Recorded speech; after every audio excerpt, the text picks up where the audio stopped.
Selamat siang semuanya ya. Hari ini kita ada masuk Verja. Verja ini mengalami kerusakan di bagian injeksi ya. Jadi gini, historinya ini Verja. Permasalahannya di bagian kunci kontak ya. Jadi si pemilik mengganti kunci kontaknya. Mungkin ada terjadi salah sambung di sini dan berakibatkan mungkin terjadi konsleting di bagian ecu ya. Ini ecunya. Jadi kerja ini mengalami berebet dan sebentar-bentar itu mati. Jadi permasalahannya pun juga bukan hanya di ecunya ya atau di ECM-nya, tapi di bagian throttle bodinya juga mengalami kerusakan. Ini throttle bodinya mengalami kerusakan, memang udah sangat parah ya. Ini sempat diotak-atik di bengkel entah di mana, mungkin si konsumen atau yang punya ini menservis sepeda motor ini. Dari kelihatan cara kerjanya sih kelihatan kasar ya. Jadi untuk estimasi biaya Verja ini di total kalau mengganti semua part-part yang rusak, mulai dari ecunya sampai throttle body sampai valve pump hingga ke kabel-kabel, ongkos jasa hampir 3 jutaan ya, sekitar 2.700.000 gitu ya. Jadi si pemiliknya ini ya, semoga yang pemiliknya ini nonton ya, Bang Ilham ya. Jadi pemiliknya ini belum ada budget untuk sebesar itu untuk memperbaiki. Jadi dia berkonsultasi dengan saya bagaimana sih agar bisa digunakan sepeda motor ini gitu. Seiring untuk menunggu estimasi biayanya segitu besar, jadi saya bilang ke yang punya untuk diubah ke karburator, sistem pengkabutan karburator ya, dari injeksi ke karburator. Jadi sepeda motor ini udah ada sekitar hampir 1 bulanan ya di bengkel kita, menunggukan untuk berpikir sementara dia mempertimbangkan memilih injeksi dengan biaya segitu, estimasi biayanya, atau diubah ke karbu, dan dia mengambil inisiatif untuk diubah ke karburator sementara. Jadi kali ini kita membahas cara-cara untuk mengubah dari injeksi ke karbu. Sebenarnya sih ya nggak begitu sulit jika teman-teman atau mungkin yang belum paham di bagian kelistrikan, tidak begitu sulit sih. Mungkin kebanyakan para mekanik yang lain yang mungkin ya lain-lain atau berbeda-beda tekniknya dengan teknik saya sendiri. Ada yang menggunakan tetap ecunya itu tetap dipasang, sistem otak pengapiannya itu menggunakan ecunya, tapi sistem pengkabutannya itu menggunakan karburator ya. Ada yang seperti itu, ada yang mengubah juga sistem kelistrikannya full CDI, menggunakan CDI aftermarket ya, menggunakan CDI coil dan merubah pulser. Dan kalau yang modelnya yang tidak merubah pengapian, harus pengapiannya menggunakan ecu masih standar ya, untuk di pickup pulsernya itu tidak perlu diubah, Cuman masing-masing itu ada resikonya ya, atau ada kekurangan dan kelebihannya. Jadi nggak semua itu seiring dengan pengubahan itu dengan mulus atau bagus-bagus saja. Ada kekurangan kelebihannya. Mungkin kalau memang diubah ke karburator ya sedikit agak boros, karena sangat jauh berbeda sistem injeksi dengan sistem pengkabutan karburator ya, berbeda, sangat berbeda jauh perbandingan keiritannya itu sangat beda jauh. Nah seperti itulah kira-kira ya, mungkin teknik saya dengan teknik orang itu berbeda. Seperti saya bilang tadi, ada yang menggunakan ECU, tetap menggunakan ECU, tapi sistem pengkabutannya menggunakan karburator tanpa mengubah pickup pulser di sini. Ada yang full menggunakan CDI aftermarket ya, dengan karakter mereka sendirilah.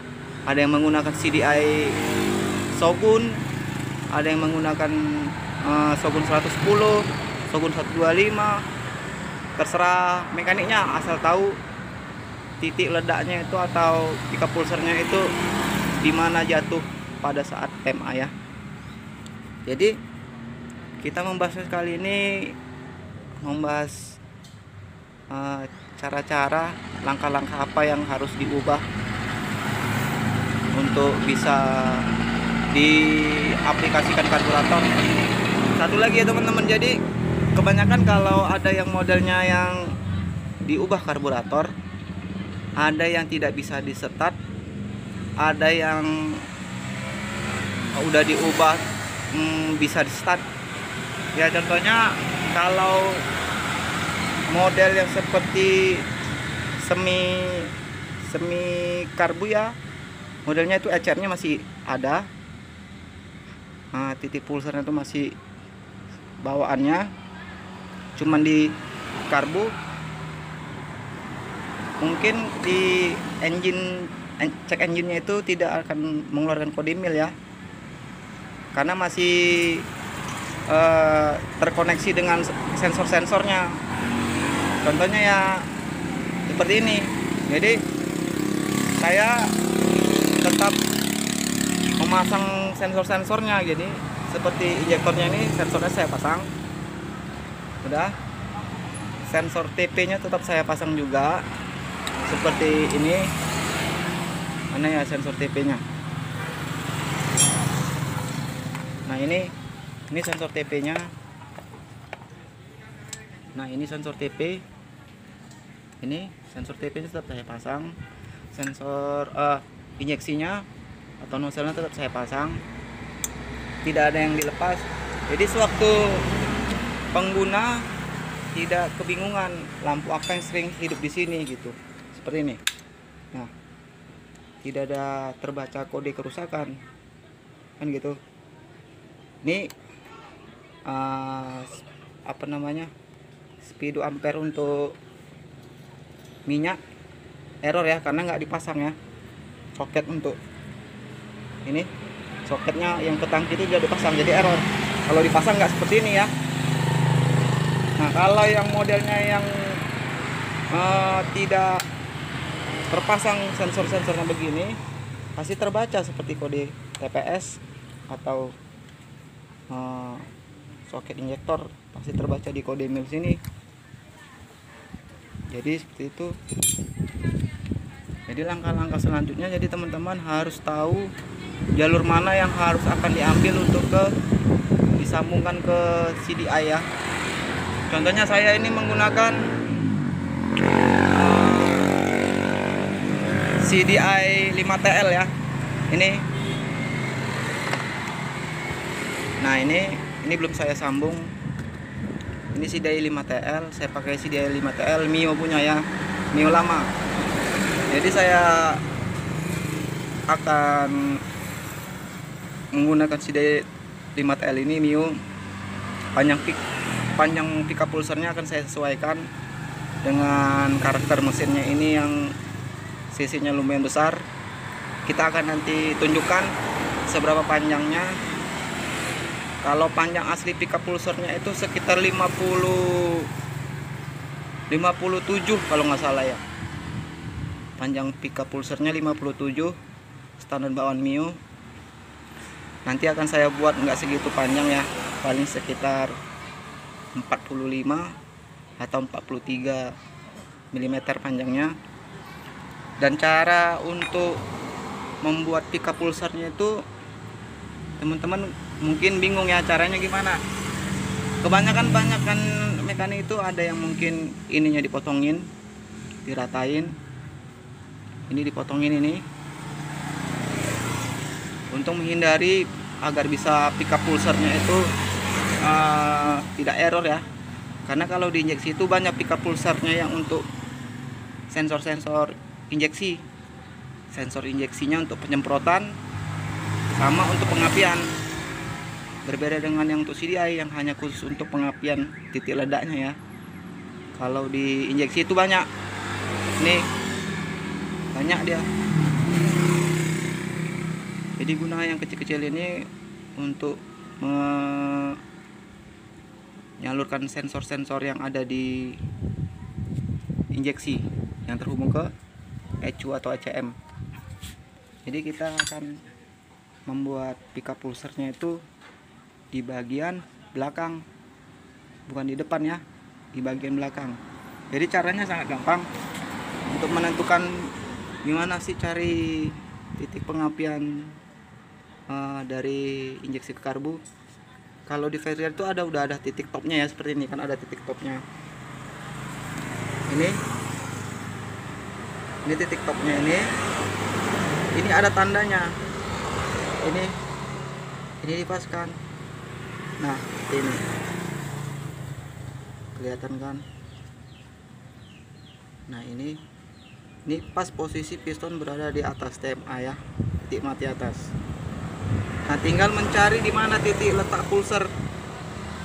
Teman-teman bisa dengan tekniknya, caranya memasang ini, tutupnya ini balik. Nah, seperti ini tutupnya. Nah, pickup pulsernya kan berada di sini. Ini di sini. Itu titik pickup pulser di situ. Ini posisinya kan seperti ini. Nah, seperti ini. Jadi teman-teman bisa menggarisnya. Nah, seperti ini.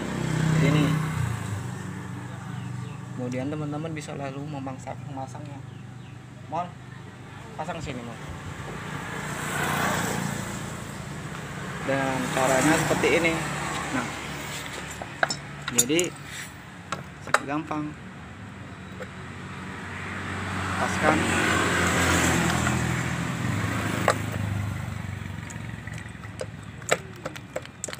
Nah, seperti aja, segitu aja cukup. Nah, ini udah saya garisin. Nah, jadi teman-teman bisa mengukurnya. Inilah posisi dimana letak pas titik pulser pada tempatnya ditutup bak magnet ini. Jadi teman-teman garis ke crankcase sini agar bisa menjadi suatu patokan tanda. Ini. Nah, teman-teman garis di sini, kasih garis, kemudian buka lagi. Buka. Nah, ini posisi waktu TMA. Nah, berarti pickup pulsar itu seharusnya kalau untuk tipe DC ya, jika sudah melewati pulsar, pickup pulsar di sini, contohnya seperti ini. Nah, ini seperti ini. Nah, ini jika sudah melewati pickup pulsar yang ada di sini, tonjolan di sini, maka disitulah percikan api sudah mulai melentikan di busi. Itu tipe DC ya, lain sama tipe AC. Kalau AC itu di bagian depan pada saat melentikan percikan bunga api. Kalau DC di bagian belakang. Kalau AC di bagian depan, jangan lupa ya, jangan salah. Kalau DC itu di bagian belakang pada saat melentikan api. Kalau AC itu di bagian depan. Ingat ya teman-teman. Cara membedakannya pun sangat gampang, AC sama DC, AC sama DC. Dari spool saja bisa kita tahu ya. Kalau yang DC itu gulungannya itu kasar, tapi kalau yang AC dia gulungannya terpisah. Contohnya seperti Supra lama. Sudah itu seperti Fish Air, F1 Jet Air Sporty. Nah, seperti itu. Seperti Vega lama kan sama itu spoolnya seperti Sporty. Gulungannya dia terpisah, dia ada gulungan halus dan ada gulungan kecil kalau AC. Kalau ini full, kalau di Verja ini namanya full wave, udah menganut sistem full wave, pengisian penuh. Jadi api dari spool ini langsung mengisi 3 jalur, makanya dinamakan dengan 3 fase. Dari kabelnya sudah kita tahu di sini soketnya 3 fase. Yang kuning ini untuk pengisian semua. Jadi spool ini tidak ada badan. Kalau spool yang model-model yang single fase, dia ada badannya. Di spool satu lengket di inti besi sini. Kalau yang full wave itu tidak ada badannya. Semua arus yang ada di spool sini itu keluarnya melalui kabel ini, jadi tidak ada kabel body ya, paham ya teman-teman ya. Yang namanya full wave itu tidak ada kabel body. Dan kabel yang putih dan biru kuning ini kabel pulsar ya, ini dia. Jadi teman-teman tinggal pergi ke tukang las, teman-teman tinggal memberikan plat besi atau dilas di sini. Nah, itu di sini. Nanti diukur berapa panjangnya. Tinggal teman-teman sesuaikan aja. Nanti setelah semuanya rampung, dicek cara hidupnya. Jika susah hidup atau seperti batuk-batuk, gas kurang responsif, berarti titik pengapiannya itu kurang pas, kurang mundur, kurang ditambah ke depan. Tapi kalau di engkol atau di selah itu mental, itu namanya ketinggian api atau kecepatan api. Jadi piston itu belum sampai atas spool itu udah meledak, udah memercikan api. Masih sekitar ada 10 derajat atau 12 derajat sudah melentikan api. Jadi piston itu balik ke belakang gini akibat percikan api terlalu advance, terlalu maju. Kalau terlalu mundur, dia akan mengakibatkan responsif gas itu seperti busi mati, nembak-nembak, kurang responsif. Kalau saya pengapian yang paling enak itu seperti untuk kereta-kereta seperti ini, saya pakai 5 derajat sebelum TMA atau 3 derajat sebelum TMA. Itu sudah sangat bagus sekali untuk perjalanan jauh. Tenaga tidak lemah, hampir persis berada di TMA, piston sudah melentikan api. Hampir posisi top sekitar 2 derajat atau 3 derajat, busi sudah melentikan api. Tapi kalau 10 derajat atau 12 derajat, kemungkinan selahnya akan engkolnya akan berat, jengkol akan balik, tenaga cepat habis pada top speed. Memang putaran bawah itu sangat liar, cuman putaran atas itu sangat berkurang. Jadi sampai situ udah mengerti ya. Jadi teman-teman menambahnya di bagian belakang ya, bukan di bagian depan. Dan untuk pickup pulsarnya itu pasti teman-teman bertanya, oh iya mas atau bang, ini tonjolan ini tidak akan berpengaruh untuk membuat error pulser karena masih ada di sini. Enggak, selama pulser itu harus digeser juga, jadi harus ditambahkan di sini mata rantai ya. Ini anak rantai, roll rantai yang di tengah itu, yang tengah sini. Ambil ininya untuk diganjel sini mau. Nah, jadi begini. Coba ini dibuka sini, sebelah sini. Nah, ini dibuka. Nah, itu dibuka. Nah, ini diangkat. Ini dimasukkan di sini untuk mengganjalnya, masukkan. Nah, masukkan ke bautnya. Bautnya yang panjang itu nggak bisa hilang, itu udah disiapkan tadi. Satu lagi bautnya agak panjang tadi. Nah, seperti itu. Harus digeser ya. Kalau nggak digeser maka tidak akan terbaca pika pulsernya itu, karena kita akan menggeser pika pulsernya itu di belakang sini. Nah, jadi seperti ini gini. Satu lagi pasang bautnya, tadi ada satu lagi, bukan.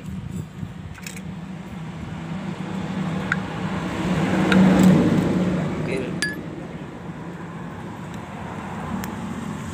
coba pasangnya bentar ya. Mana tadi bautnya? Aduh, ini bautnya. Nah, seperti itu.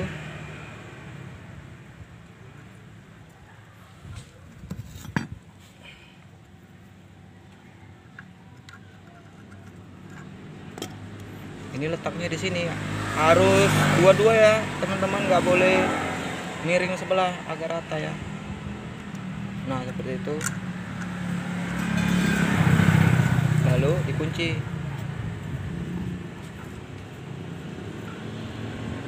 Nah, jadi posisinya itu udah naik ke atas ya teman-teman, lihat ya. Itu posisi pika pulser udah naik, karena posisi yang nanti kita buat itu di bagian belakang, bukan di bagian depan. Kalau teman-teman ingin merombaknya itu bagian depan, teman-teman susah. Bagian ini teman-teman potong sangat susah, digerenda kan. Nanti suatu saat mungkin orangnya ingin mengubahnya lagi ke injeksi, nggak susah-susah, masih original yang kan. Ini tinggal seperti ini. Jadi posisinya itu nanti di belakang sini, bukan di sini ya, karena udah ditambah menggunakan roll rantai yang di tengah. Nah, jadi teman-teman nggak usah banyak rontaan lagi di sini. Itu gampang kan? Nah, tinggal teman-teman memasang CDI-nya. Kalau saya menggunakan CDI Neo ya. Mungkin udah saya jelaskan kemarin bagian-bagian apa aja yang pin-pin yang mana yang untuk dirombaknya, atau kabel-kabel apa aja yang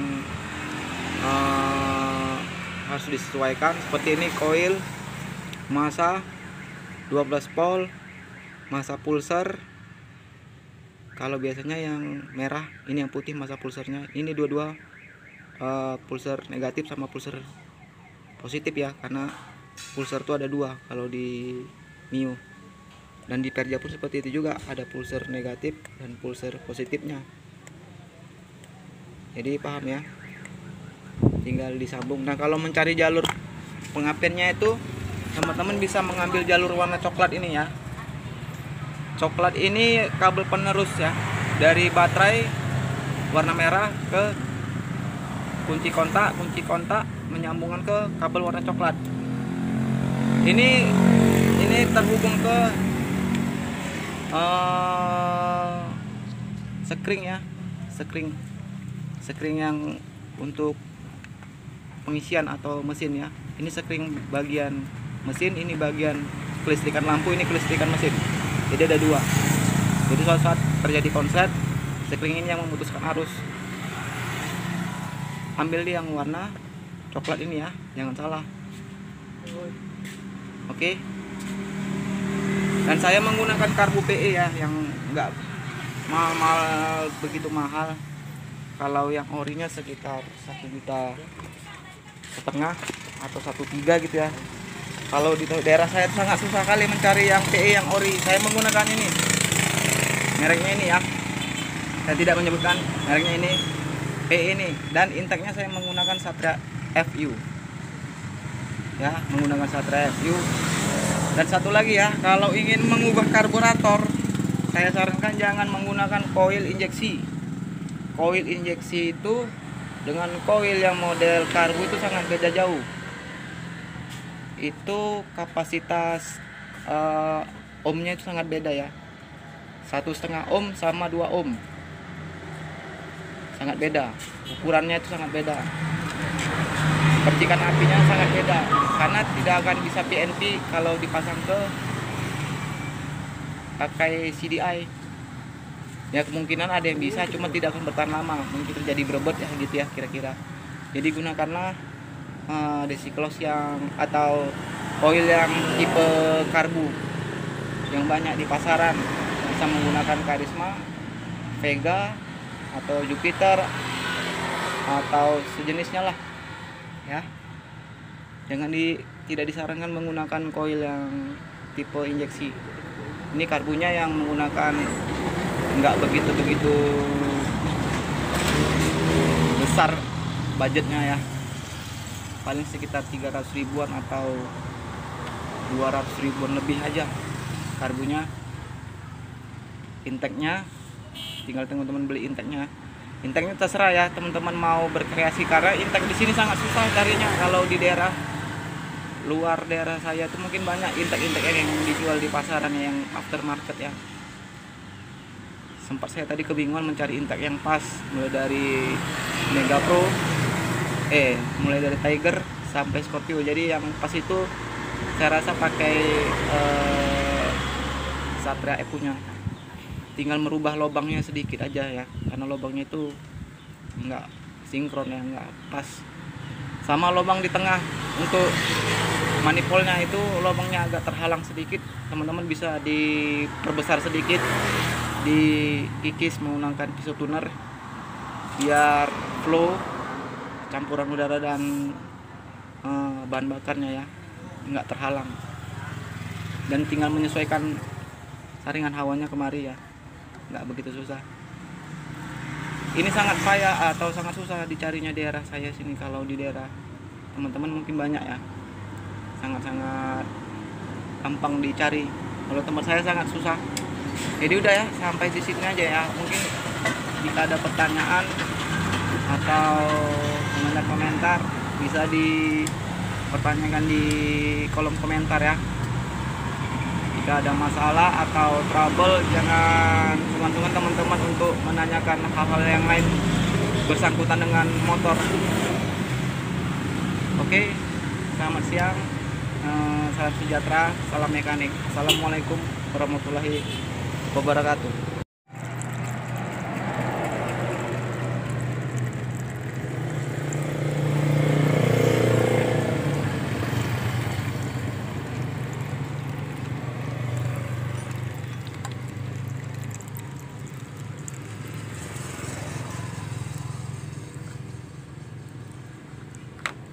Oke, pasang.